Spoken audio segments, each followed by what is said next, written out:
Hello everyone, good morning. নতুন একটা দিনে নতুন একটা ভিডিওতে তোমরা সবাইরে অনেক অনেক ওয়েলকাম জানাইয়া আজকের ব্লগটা শুরু করতেছি। তো আজকে তো রবিবার আর এখন ঘড়িতে বাজে প্রায় 9টা। তো স্নান টান সব কমপ্লিট, যেহেতু আম্বাবসী লাগছে। তো সকালবেলা উঠতে বাসি কাজ সাইরা স্নান টান কইরা ঠাকুরটা ধূপধুনা দেখাইয়া এখন ছাদে আইছে ভিজা কাপড়টি মেলা দিতে। তো চলো, আজকে কিন্তু প্রচণ্ড পরিমাণে রৌদ্র উঠছে, আকাশে ভালোই রৌদ্র উঠছে, বেশ ভালো লাগতেছে। অনেক দিন পরে গিয়ে আজকে এরকম সকালটা রৌদ্র ঝলমল আকাশ দেখলাম। তো দাঁড়া, কাপড়টি আগে ছড়াই। সিঁড়ি উঠতে আইসি, কথা হইতে কষ্ট হইতেছে, একটু পরে কথা হইতেছে। বাইরে রইয়া তার আজকে আকাশটা দেখো কি সুন্দর লাগতেছে আকাশটা।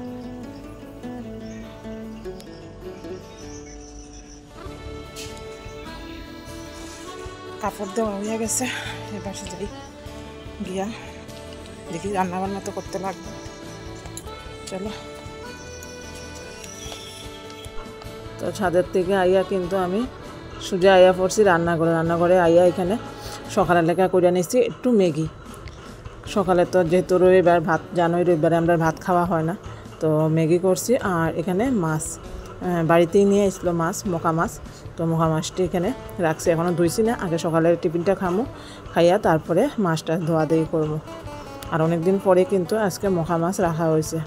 আসলে কাটার লেগে ঘরে ছোটো মাছ আনা হয় না একদমই। তো টিফিন খাওয়াটা কমপ্লিট করে এখানে এখন পান নিয়ে বইছি একটু ফ্যানের নিচে, জল খামু, পান খামু, খাইয়া তারপরে গিয়ে রান্নাবান্না শুরু করবো। আর আজকে কিন্তু মানে সকালের টিফিনটাও কিন্তু 9:30টার ভিতরে মোটামুটি আমরা খাওয়া হয়ে গেছে। কিন্তু সকালের টিফিন করে আবার আইয়া পড়লাম, সেই আবার রান্না করে আইয়া কিন্তু আগে মাছটি ধুইয়া নিছি। মাছটি ধুইয়া ভাতের জলটাও কিন্তু বয়া দিছি। আর এখানে গতকালকে ডাইল রয়েছে, ডাইলটা একটু গরম করে আনিতে আসি। রাত্রেই করছিলাম, গতকালকে রাত্রেই করছি ডাইলটা, তো এখন আর ডাইল লাগতো না।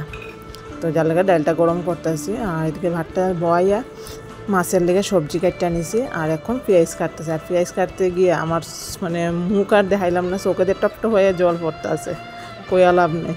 পেঁয়াজ কাটতে গেলে 2 চোখ দিয়ে অঝরে জল ঝরতে থাকে। তো যাই হোক, এদিকে দেখো মাছটা আজকে বেগুন দিয়ে আলু দিয়ে রান্না করবো। তো এখানে আলু বেগুনটা কাটতে নিছি। আর এদিকে ভাতটাও কিন্তু আমার ফুটতে গেছে। ভাতটা নামাইয়া তারপরে মাছটা বসাইমু। ভাতটা নামাইয়া মাছটি কিন্তু ভাজ্যা লইছে। আর এখন করতেছি এখানে মাছের মাথাটি পেঁয়াজ দিয়া কাঁচা লঙ্কা দিয়া একদম মশমশা করে ভাজা, বেশ ভালো লাগে কিন্তু। মোকা মাছের এরকম মাথারে পেঁয়াজ দিয়ে একদম মশমশা করে খাইতে খুব ভালো লাগে কিন্তু। তো যাই হোক, এটা নামাইয়া তারপরে মাছের তরকারিটা করবো। আর আজকে ভাতটা আগে করলাম, কিন্তু ভাতটা করতে গরম থাকে, আর গরমের মধ্যে গরম ভাত কিন্তু খাইতে একদমই ভালো লাগে না। যার লেগে আজকে ভাতটা আগে করছি, ডালটা গরম করছি, তারপরে মাছের আজকে হাত দিচ্ছি আর কি। তো চলো দেখাই দাও মাছের মাথাটা যে ভাজা করতেছি, বেশ ভালো লাগতেছে কিন্তু। এই দেখো একদম মশমশা করে মাছের মাথা ভাজা। কারণ আজকে মোকা মাছটি না অনেক বড় বড় আজকে, দেখো মাছটি কিন্তু আজকে অনেক বড় বড়, একদম ছোটো হইলে কিন্তু মাছের মাথাটি খাইতে ভালো লাগে না, তিতা লাগে। আর আজকে বাড়িতেই সব মানে সবজিও বাড়িতেই রাখা হয়েছে, মাছটাও আজকে বাড়িতেই রাখা হয়ে গেছে। আজকে আর বাজারে যাইতে লাগছে না, বাড়িতে নিয়ে আইসলো, বাড়িতেই কাটটা দিয়ে দিচ্ছে মোকা মাছটি। কারণ আমি তো মাছ কাটতে পারি না, যার দিকে আমরা বাড়িতে একজন দাদা আছে, তাই আইডিয়া করে ছোটো মাছ খুব বড়ো মাছ খুব পুরা কাটটা দেওয়া যায়। এখানে দেখো মাছের তরকারিটা কিন্তু আমি বসাইয়া দিছি, মাছের মাথাটি নামাইয়া আজকে বেগুন দেওয়া করতেছি। আর এদিকে এখন এই যে বাসন রয়েছে, এই বাসনটি এখন মাজবো। আর রান্না মোটামুটি কমপ্লিট। তরকারিটা নামাই দিই, আমার কিন্তু রান্না কমপ্লিট হয়ে যাবে।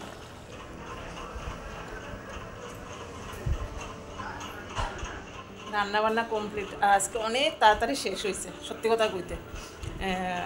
মেন কথা হলো গতকালকে রাত্রেবেলা আমি বাসন টাসন ধুইয়া মোটামুটি রান্না করে সব কাজ গুছাইয়া রেখা দিছিলাম, যেহেতু সকালে ওইটা স্নান টান করতে লাগবো। যার লেগে কিন্তু আমি মোটামুটি সকালের কাজ কিছুটা গতকালকে রাত্রে আটাই রেখেছি। যার লেগে কিন্তু আমার রান্না মোটামুটি 12টার ভিতরে কমপ্লিট হয়ে গেছে।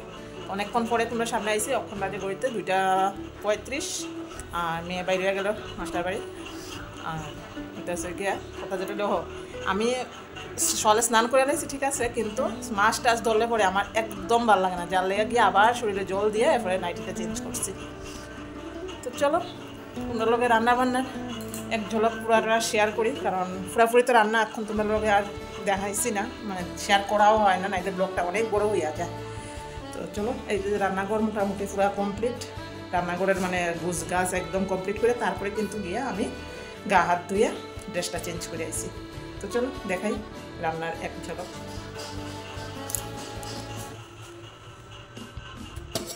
এখানে আছে কচু শাক।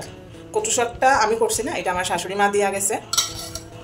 আর এই যে গেছে গিয়া গতকালকের ডাইল, এটা নতুন করে দেখাইবার কিচ্ছু না, ডাইল তো আমার রেগুলারই থাকে। আর এই আছে গেছে গিয়া এই যে মাছের মাথা পেঁয়াজ দিয়া ভাজা, হাঁড়িতে আছে ভাত। আর এই হইতেছে গিয়া বেগুন দিয়া আলু দিয়া, আলুটা কম দিয়েছি, বেগুন দিয়েই করছি, মোকা মাছের ঝাল। তো এক ঝলক দেখাইয়া দিলাম রান্না বান্না। তো চলো এখন গিয়া একটু শুয়া থাকবো, মেয়ে আইলে পরে তারপরে খাওয়া দাওয়া করবো। আর আজকে রৌদ্র উঠছে প্রচণ্ড পরিমাণে, এখানে কাপড় চোপড় কত, এই যে এখানে কাপড় চোপড় আইনা রাখছি। এটি হচ্ছে গিয়ে পরশু দিন ধুইছিলাম, এটি সব বৃষ্টি শুকাইছিল, শুকাই আবার বৃষ্টি ভিজছে। আজকে রোদ দিয়ে শুকাই আইনা এই জাস্ট এখানে তুলে আইনা রাখছি, এটি পরে গুছ গাছ করবো। তো চলো এখন রেস্ট করি, পরে কথা হইতেছে। ঘড়িতে বাজে 3:30, মেয়ে কিন্তু আয়া পড়ছে মাস্টার বাড়ির থেকে। তো এখানে আমরা তিনজনের লেগে ভাত বাইরে নিছি। তো চলো আজকে দুপুরের খাওয়া দাওয়া করি, আর ব্লগটাও তাহলে এখানে শেষ করি। দেখা হবো নেক্সট ব্লগে, ততক্ষণ সবাই ভালো থাকবে, সুস্থ থাকবে। আজকের মতন টাটা।